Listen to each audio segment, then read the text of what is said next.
مرنے کے بعد دوبارہ اٹھنا بھی ہے۔ مسلمانوں کا یہ جو عقیدہ ہے، مرنے کے بعد دوبارہ اٹھنا بھی ہے اور اپنی پوری زندگی کا حساب بھی دینا ہے۔ فَمَن يَعْمَلْ مِثْقَالَ ذَرَّةٍ خَيْرًا يَرَهُ وَمَن يَعْمَلْ مِثْقَالَ ذَرَّةٍ شَرًّا يَرَهُ۔ یہ ایک ایسا عقیدہ ہے، اگر یہ عقیدہ زندہ ہو جائے، تر و تازہ ہو جائے، تو انسان کی زندگی ہر قسم کے جرائم سے اور نافرمانیوں سے اور گناہوں سے محفوظ ہو جائے۔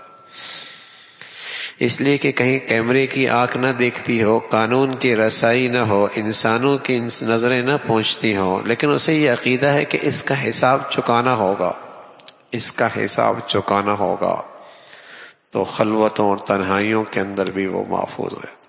مدین کا موقع تھا، میدان ہے، مسلمانوں کو فتح ہو گئی۔ فتح ہونے کے بعد لوگ مال غنیمت اکٹھی کرنے لگے۔ سارا مال غنیمت ایک طرف، ایک شخص آیا جس کے پاس بہت چھوٹا سا ایک ہیرا قیمتی سا تھا اور سارا مال غنیمت کی قیمت سے بڑھا ہوا تھا۔ وہ آ کر وہاں جمع کرانے لگا تو ذمہ دار نے پوچھا تمہارا نام کیا ہے؟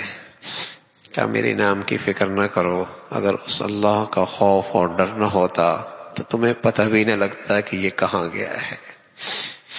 یہ جو ایک دیانت ہے اور یہ ایک جو سچائی ہے، یہ عقیدہ ہے، یہ ایک عقیدہ ہے کہ ہزار پردوں کے اندر بھی چھپا ہے، لیکن جرم سے رک جاتا ہے، اللہ دیکھ رہا ہے، حساب دینا ہے۔